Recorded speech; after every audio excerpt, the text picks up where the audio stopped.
profesionales reputados en activo, con experiencia real y que pueden contar a los alumnos sus experiencias, qué es lo que está ocurriendo a día de hoy, transmitirle pues la realidad de un sector que, como decía antes, ¿no? Lo que ocurrió hace 10 años, bueno, es la prehistoria, ¿no? Además, la universidad UTAD va a ser un centro donde se van a promover proyectos empresariales, donde los alumnos van a empezar sus propios proyectos conectados con la empresa y con la realidad, y que esperamos que sea una incubadora de proyectos y que podamos decir pues que en UTAD se generaron proyectos líderes en un futuro, bueno, como en Estados Unidos. Proyectos como Google se formaron desde dentro de la universidad, o proyectos como Facebook arrancaron desde dentro de la universidad. Eso es lo que queremos estimular, y para conseguir eso pues contamos, como decía antes, con un profesorado altamente cualificado, profesionales en activo, gente con experiencia real en los sectores y en las competencias en los que van a dar clase, gente que viene del mundo del videojuego, gente que está en animación, gente que está en el mundo de internet, en redes sociales, en comercio electrónico, gente que está haciendo aplicaciones. Y si estamos cubriendo una asignatura de seguridad en la red, pues van a venir los mejores expertos a dar clases y a dar charlas temáticas sobre esa seguridad en la red, ¿no? Bueno, ese es el espíritu que tenemos en UTAD, ¿no? Yo creo que, como decía antes, fundamental esa conexión con el presente en un sector tan dinámico como es este, ¿no? Y bueno, yo creo que poco más que añadir, ¿no? sobre lo que es UTAD. Es decir, es un modelo de excelencia con un temario absolutamente actualizado, conectado con la empresa, con profesionales altamente cualificados, con la idea de trabajar en proyectos reales desde dentro de la universidad, bueno, y el sitio donde se formen, como decimos, los profesionales más buscados en estos momentos, ¿no? Es absolutamente paradójico que en un momento en el que hay un problema muy grande de desempleo en España, hay un problema muy grande de empleo, sobre todo en gente joven, donde hay un problema muy grande de desempleo universitario, en nuestro sector hay una demanda insatisfecha de profesionales. Es decir, cualquiera de las empresas de nuestro sector, hay una constante en las empresas de internet, en redes sociales, en videojuegos, en animación, en efectos digitales, en lo que son las tecnologías digitales en general. Es decir, hay una búsqueda desesperada de profesionales de las empresas de dentro del sector digital y de todo el mundo de fuera que quiere acceder a estas tecnologías, porque no hay un solo sector de actividad económica actual que pueda quedarse al margen de esto. Entonces, todas las grandes empresas de este país están buscando profesionales de este sector para sus tiendas online, para su marketing en la red, para gestionar sus clientes, sus cuentas, sus redes sociales. Y bueno, pues con esa vocación nace UTAD, de satisfacer esa demanda y convertir a España en un jugador importante dentro del mundo digital, porque talento, posibilidades y capacidades tenemos, y lo que necesitamos pues es hacer nuestros deberes correctamente, y poco más que añadir. Pues Ignacio, muchísimas gracias por tu presentación. Tenemos, la verdad es que ya una buena lista de preguntas de nuestros seguidores y participantes. Si te parece, vamos a ir dando paso a las mismas. Además de darnos la enhorabuena por esta iniciativa, que yo creo que siempre sin duda es de agradecer, porque es una iniciativa pionera en España, nos planteaba uno de nuestros usuarios cuántos profesionales tiene que importar España actualmente para cubrir la demanda de proyectos digitales en el sector. Yo creo que es importante que tú, como profesional, como has dicho, llevas 20 años trabajando en este sector, has producido una película de muchísimo éxito, que tuvo un trabajo detrás que nos consta enorme, que habéis tenido que ir a buscar a los profesionales para hacer la realidad como es Planet 51. Cuéntanos, ¿seguimos padeciendo esa situación? Es decir, quizá por la propia pobreza de este sector en nuestro país, no tenemos, como dices, no tenemos profesionales, ¿no? Entonces, ¿tenemos que seguir importando profesionales cualificados de fuera para que cubran esos puestos de trabajo? Bueno, yo creo que la situación es incluso peor. creo que está produciéndose un cambio muy importante, ¿no? Yo creo que nosotros tenemos la experiencia de haber importado gente, haber traído gente de fuera tradicionalmente. Bueno, en Planet 51 teníamos pues gente de 50 países, un 35% del equipo que hizo Planet era de gente extranjera, más de 100 personas, y en los distintos proyectos que hemos tenido que traer gente de fuera para proyectos de telefonía móvil, para proyectos en internet. Yo creo que el gran problema que hay a día de hoy es que lejos de traer, nos los están quitando. O sea, la gente se está yendo a trabajar fuera, y solo las muy grandes empresas españolas, es decir, gente del perfil de un Telefónica, se puede permitir el lujo de traer a algunos profesionales de fuera, porque pueden competir. En estos momentos, esta demanda de profesionales en el sector digital no es un caso particular español, es un caso general. Es decir, en todo el resto del mundo, incluso en países como Estados Unidos, en países como Canadá, que son algunos, yo creo que en Occidente, tanto Estados Unidos como Canadá, son los países más avanzados del mundo en industrias digitales. En Oriente, pues probablemente Singapur, Corea y Japón pues están en la vanguardia, y estamos viendo cómo la gente se va a trabajar a Singapur, la gente se va a trabajar a Estados Unidos, porque ellos, incluso con una demanda, o sea, una oferta educativa, formativa, muchísimo más potente que la europea, con muchísimas más empresas y muchísimos más sitios, siguen, a pesar de todo eso, estando escasos de profesionales, y vienen a captar el talento donde lo hay. Y en España hay talento, y en Europa hay talento, y la gente pues se va a trabajar fuera. Y es una situación todavía más complicada, porque bueno, se está produciendo una fuga de talento muy importante, ¿no? Bueno, yo creo que eso da una idea de las inmensas oportunidades que hay, ¿no? Es decir, hay una demanda que incluso en los países muy avanzados todavía está insatisfecho. Pues no cuentes, yo no he cuantificado las posibilidades, pero en España yo creo que este sector claramente podría absorber 50, 70, 80, 100.000 puestos de trabajo que en estos momentos no existen. ¿Y por qué crees que no se apuesta por el sector digital desde las empresas o desde las instituciones? ¿Por qué quizá esa visión es tan limitada cuando se está viendo que exponencialmente es un sector que va en crecimiento?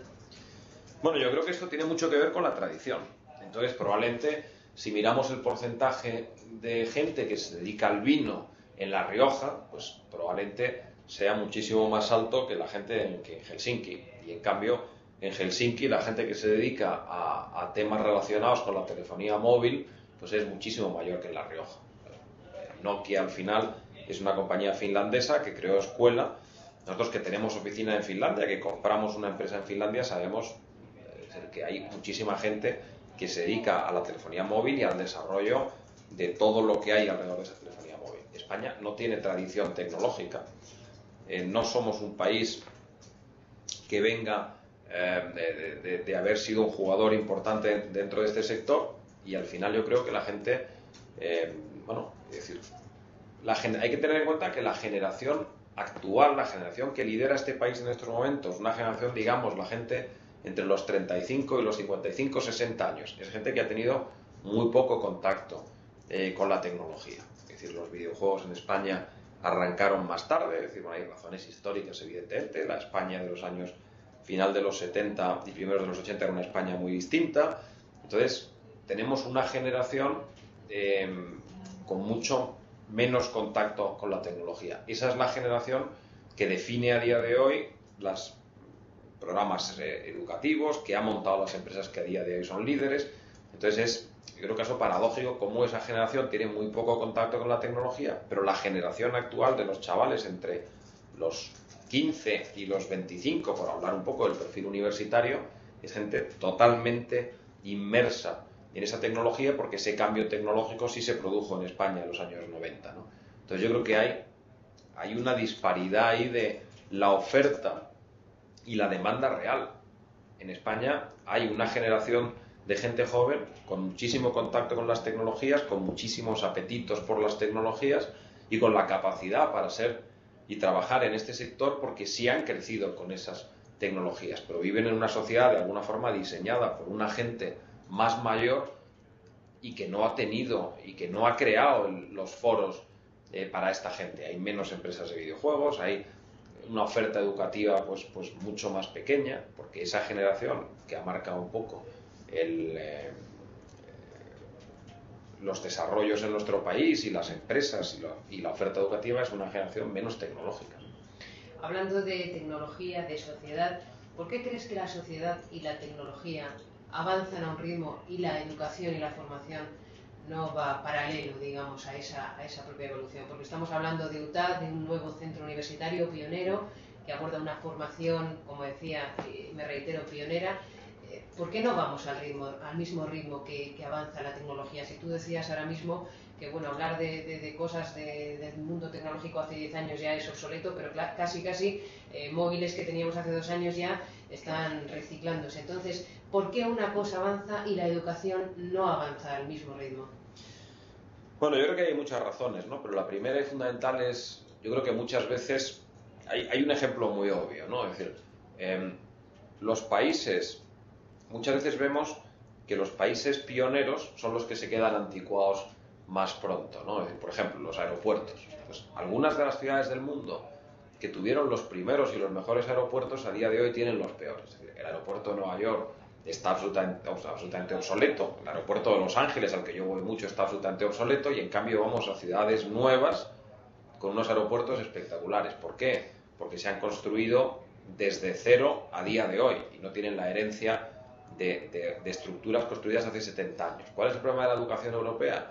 Pues que es la más antigua del mundo, que es una educación que hunde sus raíces en la Edad Media y que tiene unos fundamentos o unos cimientos que a día de hoy ya no son válidos para el mundo moderno, que necesitan cambiar. Pero esa tradición lo hace mucho más complicado. El que parte con el folio en blanco lo tiene mucho más sencillo que en nuestro caso, que es el folio más lleno de contenido porque tenemos una profunda tradición. Entonces, yo creo que esa tradición, en este caso, pues nos impide renovarnos a la velocidad a la que debiéramos, ¿no? Yo en mi último viaje la semana pasada en Estados Unidos, ¿no? Me decía un productor americano muy importante de televisión y me decía, es curioso como el señor Harvard vino a Estados Unidos o montó en Estados Unidos una universidad copiando el modelo europeo, porque en aquel momento el modelo europeo, y hablamos de hace casi 400 años cuando se funda la Universidad de Harvard, el modelo europeo era el modelo de referencia, como a día de hoy han dejado de copiar el modelo para crear un nuevo modelo que es el modelo a imitar. Entonces es curioso, ¿no? Es decir, cómo Estados Unidos pasó en ese sentido de ser un imitador a crear un nuevo modelo original que yo creo que los europeos deberíamos copiar a día de hoy. Yo creo que hay que atreverse a hacer un sistema educativo con una capacidad de reaccionar y con una capacidad de estar más pegado a la realidad. Es decir, en Estados Unidos, universidades de prestigio como Stanford, donde dan clases decenas de premios Nobel, por ejemplo, premios Nobel que hemos instaurado y que hemos creado los europeos, no ellos. Es decir, eso es un sello de calidad, por así decirlo, europeo. Y allí tienen, entre Harvard y Stanford, tienen más profesores con un Nobel que probablemente todas las universidades europeas juntas, ¿no? Y a pesar de eso, eso no les impide estar muy pegados a la realidad. Es decir, en Estados Unidos hay, en estos momentos, es decir, especialidades universitarias dedicadas ya a la psicología relacionada con el desarrollo de inteligencia artificial, por ejemplo. Es decir, cómo aplicar la psicología humana, es decir, a técnicas de desarrollo de inteligencia artificial para máquinas. Hay, por supuesto, desde el primer día, carreras universitarias que incorporan en sus programas estudios relacionados con los tablets, con los smartphones. Stanford, 3 meses después de que se lanzara el iPhone, ya estaba cubriendo la formación para el desarrollo del iPhone, ¿no? Bueno, teniendo en cuenta que a día de hoy ya el 25% de los teléfonos del mundo son smartphones y dentro de 5 años serán el 100%, que hay millones de usuarios, que hay millones de aplicaciones y que se venden decenas de billones ya a través de aplicaciones estos terminales, pues parece que están haciendo lo correcto, ¿no? Y creo que es decir, una formación profunda, de calidad, con fundamentos sólidos, no está reñida con que esa formación se haga muy conectada a la realidad. Yo personalmente, si me va a operar un médico, prefiero que me opere un médico que maneje y conozca las tecnologías de ultimísima generación y no un médico que conozca las tecnologías de hace 20 años. Yo creo que la enseñanza en la medicina en España ha cambiado muchísimo. El modelo del hospital universitario es un modelo que España adoptó con éxito. Creo que ese reciclaje se ha producido porque la gente es consciente de que en medicina uno quiere tener lo último y la medicina lo ha adoptado y nadie ha cuestionado que por eso el médico sepa menos o que no sepa cuáles son los músculos o los huesos del cuerpo. Por eso nosotros decimos que en UNTAD lo que pretendemos es implantar ese modelo del hospital universitario en el mundo de la tecnología. Es decir, el ser un profesional con fundamentos, con un conocimiento profundo y un gran conocedor de tu área no significa que no puedas estar absolutamente al día de lo último que se lleva en tecnología, lo último que está ocurriendo en el mundo, como ocurre en medicina. Yo insisto, a mí no me gustaría ir a un médico que no conozca los últimos avances en el campo de la medicina y que me hable de lo que se hacía hace 20 años. Nos plantea Ignacio un usuario, hablando concretamente de los grados de UNTAD, ¿qué aportan nuestros grados respecto a todos esos otros, o sea, otra oferta formativa que hay ya dentro del sector? ¿Qué nos diferencia de esa otra oferta formativa que, aunque muy dispersa, hay en algunas academias o universidades, etcétera? Bueno, vamos a ver, yo creo lo primero y fundamental es, insisto, creo que hay un tema de modelo. Yo creo que tenemos muchísimas diferencias en todas las capas, pero empieza en un tema de modelo. No se puede tener una oferta fragmentada, mínima, cubriendo pequeños nichos de mercado. Insisto, el modelo americano, que es un modelo que funciona, es decir, hay que especializarse, hay que concentrar ese talento, hay que hacer que haya un proceso de flujo y de talento y de experiencias, de comunicación, ¿no? Yo creo que tenemos que crear grandes centros universitarios que aborden áreas como el de la tecnología en su conjunto. Es decir, creo que el hacerlo de forma dispersa y cubriendo pequeños nichos, pues no va a ser una posibilidad. ¿Por qué? Porque si uno quiere tener los mejores profesionales, la mejor tecnología, estar conectado con empresas, poder hacer grandes proyectos, es decir, hace falta una envergadura que no es que no se puede abordar de forma pequeña. Vuelvo al modelo del hospital universitario, es decir, para tener un hospital universitario y acceder a medios muy importantes hace falta tener una masa crítica importante, que es lo primero que nos diferencia en UNTAD, que es montar un gran centro, cosa que no existe en Europa a día de hoy. La segunda cosa que nos diferencia son los propios grados, que son grados que hemos diseñado, que hemos creado sus temarios, que hemos definido sus temarios a partir de una experiencia, una experiencia de toda una vida, pero 2 años de trabajo, de decenas de profesionales, colaboración de 40 empresas y de profesionales del sector, elaborando temarios que cubrieran todas las áreas de conocimiento que requieren las distintas áreas que abordamos. Por ejemplo, dentro de los 3 grados que ofertamos este primer año, claramente, el grado de producción y gestión de contenido digital es un grado que no existe. El que no existe en España, probablemente ni en Europa. En Estados Unidos existen cosas muy, muy parecidas, ¿no? A pesar de que yo creo que nosotros lo que hemos creado ha sido, siendo el último que se ha creado, el grado más avanzado y el grado más moderno, por decirlo así, ¿no?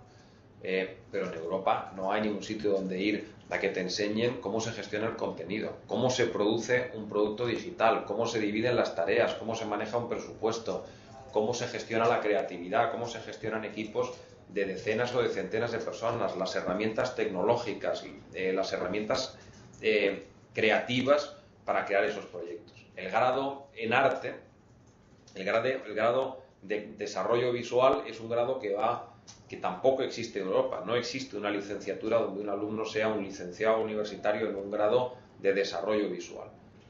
Son grados que existen en Estados Unidos con decenas de miles de estudiantes, pero que no existe en Europa. Un grado donde un alumno va a aprender a animar personajes para una película, a crear personajes para un videojuego, a crear fondos para hacer efectos digitales, donde va a aprender lo que significa el diseño para hacer cosas en comercio electrónico, en redes sociales, va a aprender a manejar la composición, el color, y va a aprender cosas como la creación de interfaces visuales, etcétera, etcétera, etcétera.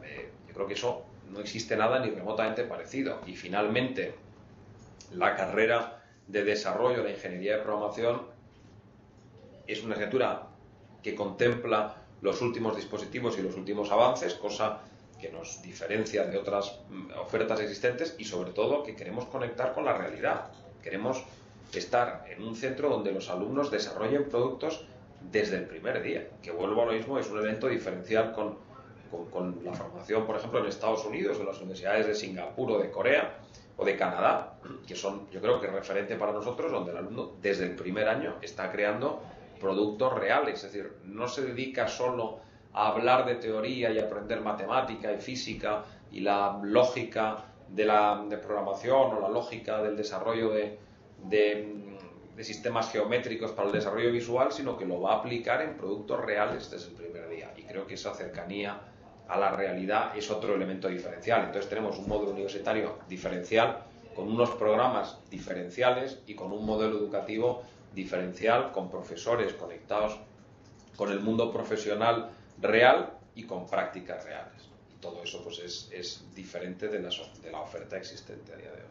Nos plantean, Ignacio, varios usuarios cuestiones a propósito de los videojuegos, que es un sector que sabemos claramente pujante dentro del sector digital. Concretamente, una de ellas nos pregunta que a raíz de las conclusiones obtenidas del Tokyo Game Show se destacaba que los videojuegos habían sido desplazados de un 80 a un 40% por tablets y smartphones. ¿Cómo ves tú el futuro de los videojuegos? No solamente como lo conocemos tradicionalmente de consolas, sino los ahora juegos online, juegos en red, gratuitos y todas esas aplicaciones que tú también comentabas anteriormente de los smartphones, de los tablets y demás. Claro. Ahí, vamos a ver, yo creo que hay un problema primero semántico, ¿no? Es decir, en España nos quedamos cortos en el vocabulario para definir elementos del videojuego, porque es decir, el inglés, el videojuego habla en inglés y el videojuego habla en japonés. Entonces, yo no hablo japonés, sí hablo inglés, y el inglés es mucho más rico en terminología para hablar del videojuego que el castellano, porque tenemos menos tradición. Entonces, cuando hablamos de videojuegos, creamos ya un entorno confuso, ¿no? Es decir, porque para empezar en España el juego se confunde el videojuego con el azar, entonces es un tema muy confuso. El juego tradicional, el jugar a videojuegos, por decirlo de alguna forma, está en los mejores momentos de su historia. La industria del juego está en los mayores volúmenes que ha tenido nunca. Es decir, se abren posibilidades infinitas. Es decir, el videojuego es líder en los tablets, es líder en los móviles, es líder en las redes sociales. Claro, todo eso está haciendo que el videojuego tradicional, la consola, la Play, la Wii, la 360, las portátiles, pues su peso específico dentro del sector del juego pues haya disminuido, pero el volumen global del sector es extraordinario y creo que de cara a los próximos años lo único que va a hacer es aumentar, porque más dispositivos, más conectividad pues significa más jugadores, porque está clarísimo que las posibilidades de la interactividad pues dejan otras formas de entretenimiento absolutamente anticuadas, porque lo que diferencia el videojuego de otras formas de entretenimiento es que el jugador y el usuario deja de ser un objeto pasivo para convertirse en participante de esa actividad. Creo que eso es el elemento diferencial del videojuego y eso hace que el videojuego tenga esa capacidad de conectar con el usuario y que el usuario se quede fascinado, ¿no? Es decir, esa parte, esa cuota de participación. Es decir, 2 horas jugando a un videojuego se pasan en 5 minutos, se hacen muchísimo más cortas que cualquier otra forma de entretenimiento por ese elemento participativo. Cada vez hay más dispositivos, cada vez hay más medios y claramente, es decir, el participar, el formar parte de ese entretenimiento, pues yo creo que, vamos, que estamos, aunque parezca tópico, pero estamos solo al comienzo de las posibilidades del juego, ¿no? Es decir, yo decía antes 70.000 millones de dólares de facturación, ¿no? Están surgiendo fenómenos con juegos en internet donde hay 70, 80 millones de personas jugando al mismo juego. Es que eso deja todo lo que hemos visto antes lo deja absolutamente obsoleto. Nosotros somos conscientes de eso también, por eso dentro de UTAD estamos abordando esas nuevas formas de jugar. No nos limitamos a hablar del videojuego tradicional, estamos manejando y damos una importancia muy grande a estos nuevos juegos sociales, a las aplicaciones que tienen elementos comunes con el videojuego y otros diferenciales. Es decir, desde el punto de vista técnico tienen retos diferentes, es decir, hay que gestionar inmensas bases de jugadores, es decir, los problemas de tener 1,5 millones, 2, 3 o 4 millones de jugadores concurrentes accediendo a un servidor, problemas de seguridad para almacenar esos datos, sabiendo que todos los datos de la partida de un jugador están ahí, no solo sus datos personales, sino también los datos de su partida, la gente. Es decir, tienes que crear mecanismos para evitar que la gente haga trampas, que la gente cambie los marcadores, que se den posibilidades en el juego, y todo eso requiere unas habilidades y unos conocimientos diferentes del programador de hace 5 años, por no hablar de los diseñadores que tienen que reciclarse y aprender a diseñar de una forma distinta, porque a pesar de tener una base común, hay muchos elementos diferentes entre el diseño de un videojuego tradicional y el diseño de un videojuego en redes sociales. Y yo lo cuento por propia experiencia, porque nosotros dentro de Pyro Studios estamos totalmente inmersos en desarrollo no solo de juegos tradicionales, sino de juegos para todas estas nuevas plataformas, ¿no? Y hay un proceso de reciclaje y de aprendizaje de nuevas habilidades fundamental que trasladamos a UTAD también y que UTAD está cubriendo. Marta nos plantea, a propósito de los videojuegos, una cuestión, Ignacio. ¿Qué cuota de mercado prevés que ocupará España a nivel europeo y mundial dentro de este sector? A día de hoy nuestra cuota es irrelevante. Es decir, creo que tenemos una industria incipiente en España que tiene un potencial.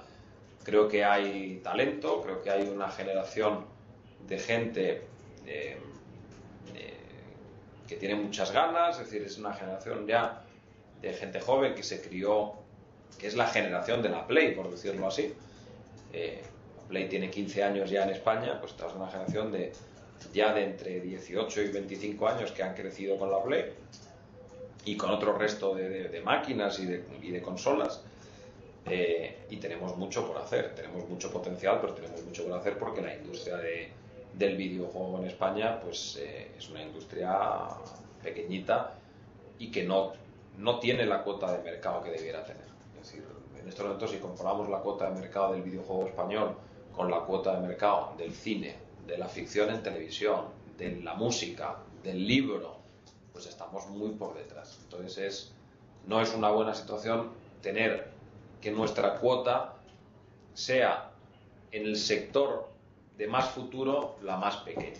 Es decir, sería mucho mejor el decir, oiga, en lo del pasado no estaba tan bien, pero voy mejorando, ¿no? Yo creo que tenemos mucho por hacer en el videojuego y tenemos mucha cuota de mercado por conquistar, empezando por España, porque se vendan más videojuegos españoles en España y de ahí dar el salto a vender fuera. Y yo creo que es perfectamente factible. Nosotros, en nuestro caso, lo que hay que hacer es transmitir ese conocimiento, enseñar a la gente y hacer más, porque se demuestra que en España se pueden hacer grandes proyectos. Nosotros, cuando decimos Comandos, pues la franquicia Comandos, el 95% de lo que se ha vendido de Comandos se ha vendido en el extranjero. A día de hoy, nuestros juegos sociales tenemos un 10% de usuarios en España, el 90% de nuestros usuarios son internacionales, tenemos 5 veces más jugadores en Estados Unidos que en España. Yo creo que ese es el camino a seguir, y lo que queremos es no solo nosotros, sino toda la gente del videojuego que está en estos momentos en activo, que transmita ese conocimiento para que dentro de 10 años en España haya 10 veces más empresas de las que hay a día de hoy, por tanto 10 veces más cuota. Ignacio, tenemos un par de preguntas. Una de ellas nos llegó a nuestro correo electrónico encuentrodigital@utad.com, procedente de un usuario colombiano que por cuestión de hora no iba a poder conectarse, pero sí nos quiso lanzar una pregunta y yo no quiero dejar de planteártela, y es ¿para cuándo? Él nos preguntaba estos estudios de gran impacto van a cruzar el charco y van a llegar a Latinoamérica. Yo no sé si podemos responder algo a este usuario de cara a esta duda, ¿no? Porque él se mostraba muy interesado con la oferta formativa de UTAD. Bueno, eso ya no está en nuestras manos, quiero decir, nosotros, aunque suene exagerado, estamos haciendo un esfuerzo titánico para arrancar este esfuerzo, esta iniciativa en España. Es un esfuerzo titánico económicamente. Se van a invertir 60 millones de euros, se van a invertir 60 millones de euros en este centro en los próximos años, y siendo el esfuerzo económico muy grande, mucho más es el esfuerzo humano, ¿no? Porque estamos creando un modelo nuevo y todo lo nuevo pues a veces pues es más complicado. Es decir, al final, como yo aprendí de pequeño cuando dicen a los pioneros se los comen los indios. Bueno, la realidad es que siempre el ir de avanzadilla, de vanguardia y cambiar modelos pues es complicado, ¿no? Es decir, y nosotros pues estamos en eso, ¿no? Es decir, estamos creando un modelo educativo diferente, con un esfuerzo tremendo, creando temarios, creando un modelo de enseñanza que es novedoso, y bueno, a partir de ahí yo creo que solo ese esfuerzo para sacar este proyecto adelante en España pues ya es muy grande, ¿no? No sé si alguien se sumará, estoy seguro que UTAD va a ser un centro de referencia, y mucha gente pues conforme nos vayamos consolidando pues lo va a copiar como un modelo a imitar. Eso será señal de éxito, ¿no? O sea que bueno, ya veremos. Bueno, tenemos otra usuaria que también nos mandó ayer una cuestión y ella preguntaba: ¿cuál crees que será la profesión digital del futuro? ¿Por cuál apuestas tú si te tienes que decantar por una, Ignacio? Hombre, esa es una pregunta que no tiene respuesta, ¿no? Yo no me aventuraría a dar respuesta, porque lo que va a ocurrir dentro de 10 años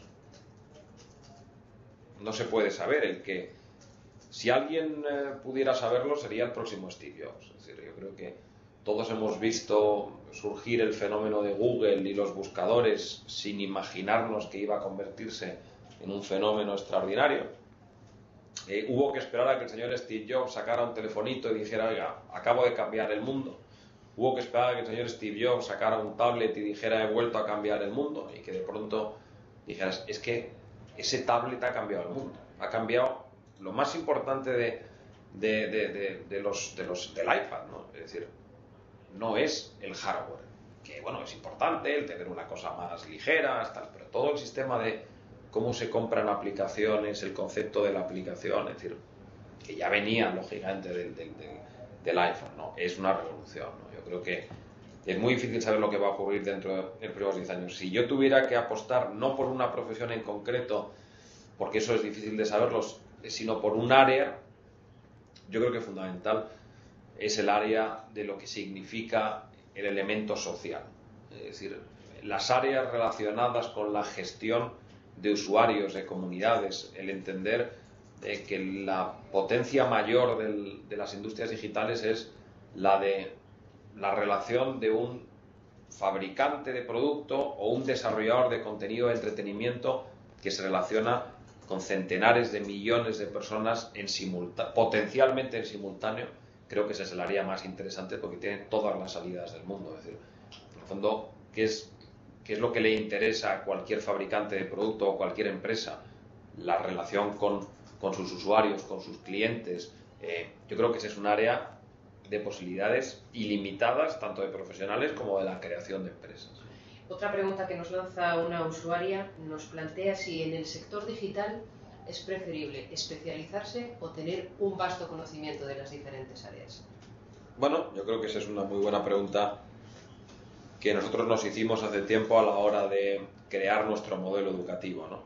Nosotros hemos creído en un modelo que tiene parte de las dos cosas. No creemos en la ultraespecialización, porque hemos vivido muchas cosas, porque hemos visto cómo el mercado se transformaba y cómo la gente que no tuviera una base suficiente pues se perdía esa transformación, ¿no? Es decir, por poner un ejemplo, ¿no? Un programador de videojuegos que haya programado en lenguajes complejos, por ejemplo, y que haya trabajado en una PlayStation, tiene una capacidad enorme de adaptarse a otras plataformas de forma relativamente rápida. Tiene que hacer un reciclaje, pero ese es un programador que puede programar y puede entrar muy rápido hacer aplicaciones para iPads, para teléfonos, para trabajar en Android, para trabajar en lenguajes como Flash. En cambio, hacer el camino inverso es muy complicado. Yo creo que en España ha ocurrido un poco eso en Internet, que hemos empezado con una formación muy anecdótica de gente que manejaba lenguajes de programación para hacer paginitas web, y cuando este mercado se ha ido complicando, pues se han ido quedando fuera. Cuando ha habido que empezar a gestionar lenguajes de programación más grandes, webs más complejas, con más contenido de programación, bases de datos gigantescas, pues la gente no ha podido. Entonces nosotros lo que queremos es un modelo que aúne una formación de base muy sólida y muy amplia y que permita a nuestros alumnos abordar la industria digital en su conjunto, y al mismo tiempo, hacia el final de la carrera, comenzar una especialización que permita al alumno convertirse en un experto en un área concreta, pero sin renunciar a conocer el resto de áreas. Yo creo que eso da todas las posibilidades del mundo, de decir, manteniéndote al día y aprendiendo todos los días, puedes seguir siendo alguien que esté en vanguardia. Yo creo que el caso de la medicina es un caso clarísimo. Es decir, si no tienes una base de conocimiento desde el principio, pues te vas a quedar fuera. Nosotros damos esa base, pero al mismo tiempo los médicos necesitan estar en un proceso continuo de especialización, de reciclaje, ir a conferencias y mantenerse en formación continua. Bueno, eso es lo que pretendemos también con UTAD. Ignacio, se nos ha terminado el tiempo. Tenemos todavía algunas preguntas que se nos han quedado por plantearte. Lo primero, darte las gracias por haber inaugurado nuestros encuentros UTAD, este primer encuentro UTAD de una serie, como os decía antes, de encuentros que tenemos programados. Esperamos que os haya resultado interesante, que os haya aportado, seguro que sí. Como os decimos, se nos han quedado preguntas por responder. Si aún así tenéis dudas, nuestro correo electrónico sigue abierto, encuentrodigital@utad.com. Gracias a todos por vuestra presencia y hasta pronto.